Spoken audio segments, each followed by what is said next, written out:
اس wise ہم اپنی مختلف جو ان سے عقائد ہیں یا عقائد کے اوپر لکھی گئی کتابیں ہیں اور ایون قرآن کریم ہے،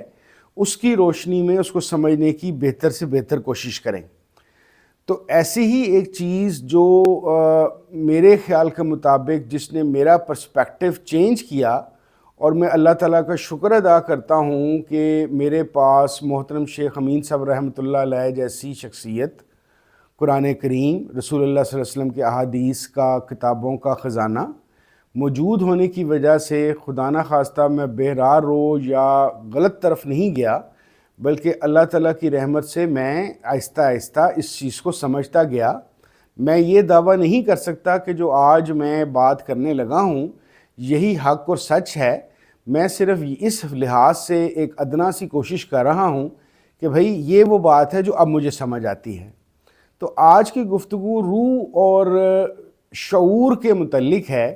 کہ ہم دیکھ سکیں کہ روح کیا ہے، اور جس کو آج کے زمانے میں ہم شعور یا انگریزی میں کانشسنس کہتے ہیں، یہ آخر ہے کیا چیز۔ سب سے پہلے حسب معمول اگر ہم دیکھیں تو روح کا جو سب مذہبوں میں جو مشہور مذاہب ہیں اس کے اندر اگر ہم اس کی ڈیفینیشن دیکھیں تو ہندوؤں کے اندر اس کو آتما کہا جاتا ہے، اور آتما کا جو جوڑ ہے یا تعلق جو ان سے ہے برہما، یعنی کہ جو ہندوؤں کا خدائے واحد ہے اس کے ساتھ اس کا تعلق جوڑا جاتا ہے، اور اسی بنا پہ جوڑا جاتا ہے کہ روح جو انسی ہے برہما سے تعلق رکھتی ہے اور برہما کی طرف سے یہ انسانوں تک آتی ہے۔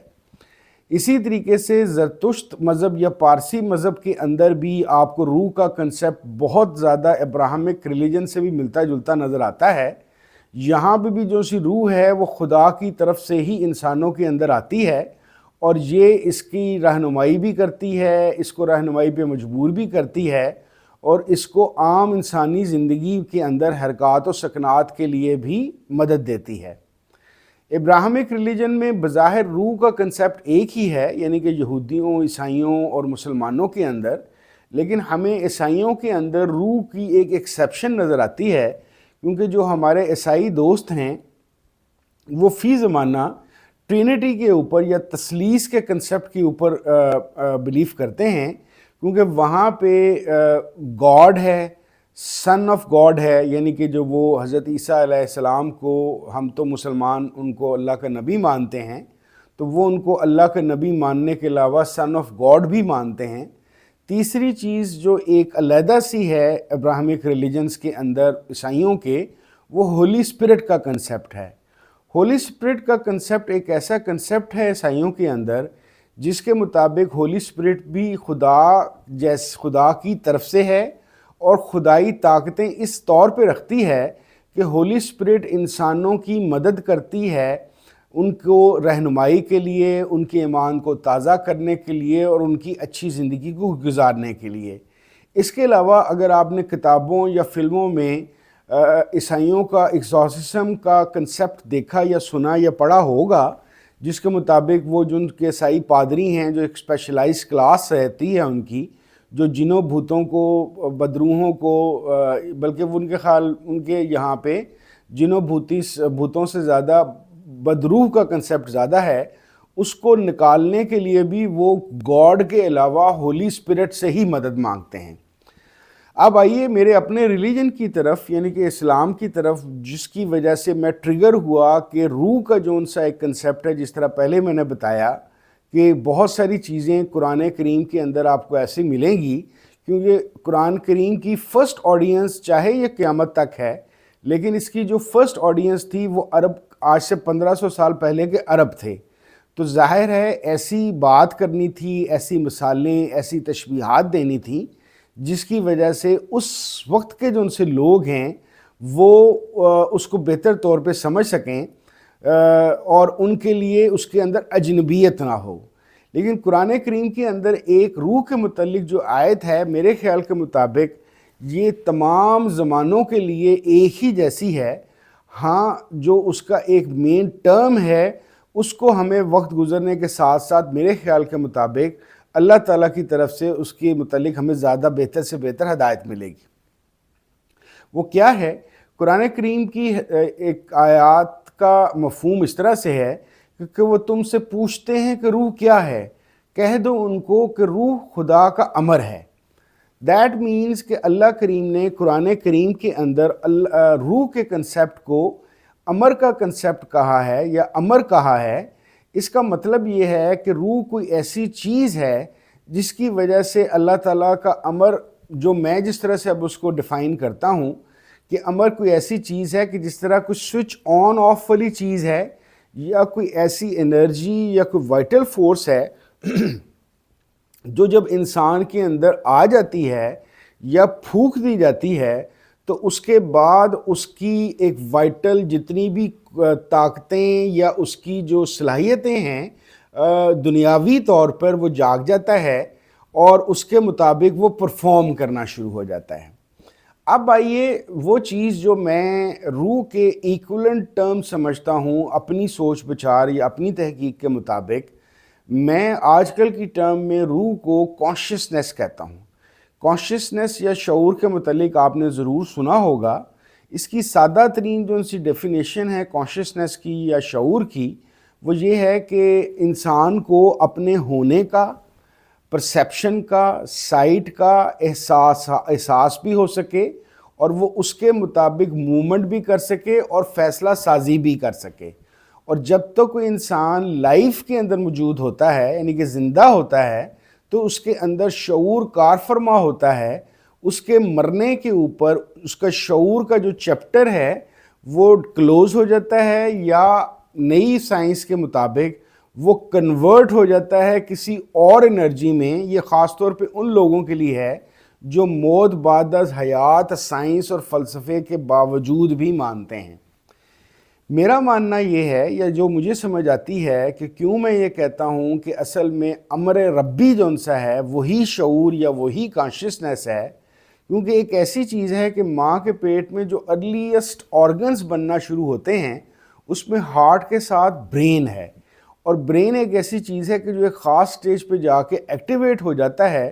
اور ماں کے پیٹ میں ہی اس کا فنکشن شروع ہو جاتا ہے۔ یعنی کہ بچہ اس کے اندر سانس لے رہا ہے، موومنٹ کر رہا ہے، بچے کے اندر کوئی نہ کوئی خوراک جا رہی ہے، اس کا ہاضمے کا کنسیپٹ ہو رہا ہے، یعنی کہ ہر طرح کی چیزوں کو آہستہ آہستہ برین جو سا ہے وہ اس کو اس پہ عمل درآمد کرانا شروع کر دیتا ہے، تا وقت کے کہ جب تک انسان کی موت واقعہ نہیں ہو جاتی، یہ جو تمام کی تمام موومنٹس ہیں اور جو سوچ و بچار ہے یا اویئرنیس یا سبجیکٹیو اپروچ ہے، تب تک انسان کے اندر وہ زندہ رہتی ہے۔ تو مجھے یوں لگتا ہے کہ کانشیسنس جو سا ہے وہ ایک ایسی چیز ہے، کیونکہ فلسفے کے بنیاد اور سائنس کے لحاظ سے کانشیسنس یا شعور ایک ایسی چیز ہے کہ جو انسان کو صرف لائف کے اندر موجود نہیں رکھ رہی، بلکہ اس کا سوچنا، اس کا محسوس کرنا، اس کا پرسیپشن کرنا، اس کے خواب دیکھنا، اس کا سانس لینا، اس کو چیزوں کو ایکسپلور کرنے کی کوشش کرنا، اپنے وجود کا احساس ہونا، یہ تمام کی تمام چیزیں شعور کے اندر ہیں کب تک جب تک کہ اس کی زندگی موجود ہے۔ تو میرے خیال کے مطابق اگر آج کے ماڈرن دور کے اندر ہم امر ربی کو اگر کنورٹ کریں کانشیسنس کے ساتھ یا شعور کے ساتھ، کہ یہ شعور ایک ایسی چیز ہے جس کو پرانے زمانے میں روح یا آتما کہا جاتا تھا، کہ یہ ایک ایسی چیز ہے کہ جو خدا کے حکم سے انسان کو جیتا جاگتا کر دیتی ہے، اور انسان کے جیتے جاگتے کا مطلب یہ ہے کہ یہ سوچتا ہے، یہ محسوس کرتا ہے، یہ چیزوں کو چینج کر سکتا ہے، یہ چیزوں کو ڈیولپ کرتا ہے، اپنی ایک سبجیکٹیو اور آبجیکٹیو اپروچ رکھتا ہے۔ یعنی کہ عام اینیمل لائف کے علاوہ اس کا جو شعور ہے یا جو اس کا جو سی ایک مینٹل ایکٹیویٹی ہے اس کے برین کی وجہ سے، یہ ساری کی ساری وہی چیز نظر آتی ہے جس کے اندر ہمیں پرانے زمانے کی ٹرم کے مطابق امر ربی نظر آتا تھا۔ اسی چیز کو مزید تھوڑا بہتر سمجھنے کے لیے اور خاص طور پہ اگلی ایپیسوڈ کی ایک ٹریک کے لیے ایک اور چیز میں آپ لوگوں کو آج گوش گزار کرنا چاہوں گا، وہ ہے کوانٹم کانشیسنس۔ کوانٹم کانشیسنس بہت نیا سبجیکٹ تو نہیں ہے، پیٹر پینروز جو سا تھا اس نے 1989 میں ایک کتاب لکھی تھی. اس کے بعد یہ سبجیکٹ ذرا سرفیس کے اوپر آیا، لیکن پچھلے 5، 10 یا 15 سالوں کے اندر کوانٹم کانشسنس کے کنسیپٹ نے بہت زیادہ جڑ پکڑی ہے. سب سے پہلے تو یہ بات ذہن میں رکھیے کہ کوانٹم، آپ نے لفظ شاید کوانٹم فزکس یا کوانٹم مکینکس تو سنا ہی ہوگا. کوانٹم کہتے ہیں کسی بھی مادے کا سب سے چھوٹا درجہ یا سب ایٹامک لیول، جس میں ایٹم کے اندر جو نیوٹرون اور جو ان سے الیکٹران اور پروٹون وغیرہ یہ ساری کی ساری چیزیں ڈیولپ ہو رہی ہیں، اس کے مطابق وہ جو ان سی چیزیں ہیں اس لیول کو جا کے کوانٹم لیول کہتے ہیں. اور کوانٹم فزکس جب سے 20ویں صدی کے آغاز کے اندر اس کو ڈسکور کیا گیا تھا یا سائنسدانوں نے اس کو پا لیا تھا، تب سے ایک عجیب چیز اس کے اندر حیرت والی موجود ہے کہ جو کوانٹم فزکس ہے وہ یہ کہتی ہے کہ یہ کوانٹم لیول کے اوپر جا کر کوئی بھی جو ذرہ ہے، سب اٹامک ذرہ، کیونکہ نارملی ہمیں یہی پتا تھا کوانٹم فزکس سے پہلے کہ کوئی ذرہ یا پارٹیکل کی صورت میں ہوتا ہے یا ویو کی صورت میں ہوتا ہے. لیکن ہمیں دو بڑی عجیب باتیں پتہ چلیں کوانٹم فزکس کی وجہ سے. ایک ہمیں یہ پتہ چلا کہ کوئی بھی ذرہ چاہے تو ویو کی صورت میں ایکٹ کرے اور چاہے تو پارٹیکل کی صورت میں ایکٹ کرے. دوسری اس میں ڈفرنٹ چیز ہے، ایک چیز ہے سپر پوزیشن. سپر پوزیشن ایک چیز یہ کہتے ہیں کہ کوئی بھی جو الیکٹران ہے وہ ایک ہی وقت کے اندر ایک سے زیادہ جگہ پہ موجود ہو سکتا ہے، اس کو سپر پوزیشن کہتے ہیں. اچھا، اب کیونکہ ہمارا موضوع کوانٹم فزکس نہیں ہے، میں صرف یہ تھوڑی سی بات آپ کو اس لیے بتائی کہ تاکہ میں کوانٹم کانشسنس کے متعلق آپ کو بتا سکوں. تو جو کوانٹم کانشسنس کے مطابق مشہور سائنسدان جن کا میں نے ذکر کیا کہ 1989 میں ان کی کتاب آئی تھی، ان کا نام ہے راجر پینروز. راجر پینروز نے کوانٹم کانشسنس کے حوالے سے جو تھیوری دی وہ OR تھیوری کہلاتی ہے، یعنی کہ آرکسٹریٹڈ آبجیکٹیو ریڈکشن تھیوری، جس کے مطابق مائکرو ٹیوبلز کا اس نے ایک کنسیپٹ دیا کہ انسانی جو دماغ ہے، دماغ کے اندر جو نیورونز ہیں یعنی کہ جو برین سیلز ہیں، وہاں پہ مائکرو ٹیوبلز نام کی ایک پرزہ یا ایک عضو یا اس طرح کی ایک چیز پڑی ہوتی ہے جو اصل میں کوانٹم لیول پہ جا کے برین سیل کو سٹرکچر کرتی ہے اور اس کے مطابق جو سی ہے اس کا آن آف بھی کرتی ہے اور کانشسنس کے سارے یا شعور کے سارے پروسیس کو چلاتی ہے. تو بیسیکلی کوانٹم کانشسنس کی وجہ سے ہمیں یہ پتہ چلتا ہے کہ برین کا جو سا سیل ہے یا نیورون جو سا ہے اس میں مائکرو ٹیوبلز کی وجہ سے ہمارا جو سوچنے کا یا کسی چیز کو اختیار کرنے کا یا ریجیکٹ کرنے کا یا اس کو پسند کرنے کا یا اس کی پرسیپشن بنانے کا جو سارا کا سارا میکنزم ہے وہ ظاہری طور پہ ہمیں سبجیکٹیو اور آبجیکٹیو طور پہ اوپر سے نظر آتا ہے، لیکن اصل میں مائکرو ٹیوبلز وہ لیول ہیں کہ ان لیولز کے اوپر جا کے سوئچ آن اور آف ہوتا ہے اور کانشسنس کا پروسیس پورا کا پورا چلتا ہے. اب یہ ایک شعور کو سمجھنے کے لیے کوانٹم فزکس کی وجہ سے کوانٹم کانشسنس نے ایک چیز اختراع کی ہے کہ جس کی وجہ سے ہمیں یہ پتہ چلتا ہے کہ ہمارا جو شعور کا جو پروسیس ہے وہ اصل میں چلتا کیا ہے. اور یہ چیز ہمارے لیے نئی اور امپورٹنٹ اس وجہ سے ہے کہ اس سے پہلے ہمارا یہی خیال تھا کہ ہم اپنی مرضی سے یا صرف ارد گرد کے ماحول کے اثرات کی وجہ سے اپنے شعوری فیصلے کرتے ہیں. لیکن کوانٹم لیول کی تھنکنگ کے پروسیس جو مائکرو ٹیوبلز لیولز کی وجہ سے ہمیں یہ سمجھ آئی ہے کہ قدرت نے یا خدا نے ہمارے مائکرو ٹیوبل کی وجہ سے برین سیل کے اندر ایک ایسا پرزہ آف اینڈ آن کا رکھا ہوا ہے کہ جو ہماری شعور کے متعلق آرڈر اور ڈس آرڈر کرتا ہے. مجھے ایسا لگتا ہے کہ یہ جو مائکرو ٹیوبل کی ایکٹیویٹی ہے یہی امر ربی ہے. تو دیٹ مینز کہ امر ربی یا روح صرف اور صرف ماں کے پیٹ میں جب انسان کے اندر جو ہمارا ایک ویسے کنسپٹ ہے کہ روح پھونکی جاتی ہے،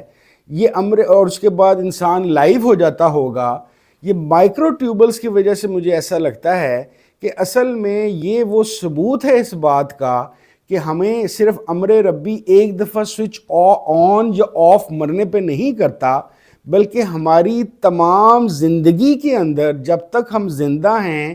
اس جسامت یا اس فزیکل سینس کے اندر، تو مائکرو ٹیوبلز کے ذریعے سے آف اینڈ آن اور اس کو گھما کے اس کی کوئی کنیکٹیوٹی خدا کے امر یا خدا کی مرضی کے مطابق ہے، جس کی وجہ سے ہمارا تمام کا تمام جو شعوری جو ہمارا ایفرٹ ہے وہ اس کے مطابق چلتی ہے۔ یہ وہ بیس ہے جس کی وجہ سے میں یہ سمجھتا ہوں کہ میرا عرض کرنے کی جسارت میں یہ کر رہا ہوں کہ میرے خیال کے مطابق کوانٹم کانشسنس کے آنے کے بعد ہم یہ کہنے کی جرات کر سکتے ہیں کہ امر ربی یعنی کہ روح اصل میں آج کل کی ٹرم یا آج کل کی لینگویج میں کانشسنس ہے۔ اب اگلی قسط کے اندر میں عشق کے حوالے سے آپ کو یہ بتانے کی کوشش کروں گا کہ آخر عشق کا اور کوانٹم کانشسنس کا آپس میں تعلق کیا ہے، یعنی کہ شعور، روح اور کوانٹم کانشسنس آپس میں کس طریقے سے ریل میل کھاتے ہیں اور ان پہ عشق جو ان سے ہے کیسے امپیکٹ کرتا ہے، جس کی وجہ سے نہ صرف کہ ہماری ایکٹیویٹی جاری رہتی ہے بلکہ شاید اسی طور پہ ہمارا ہر لمحہ خدا کی نظر میں رہتا ہے۔ بہت شکریہ۔ السلام علیکم ورحمۃ اللہ وبرکاتہ۔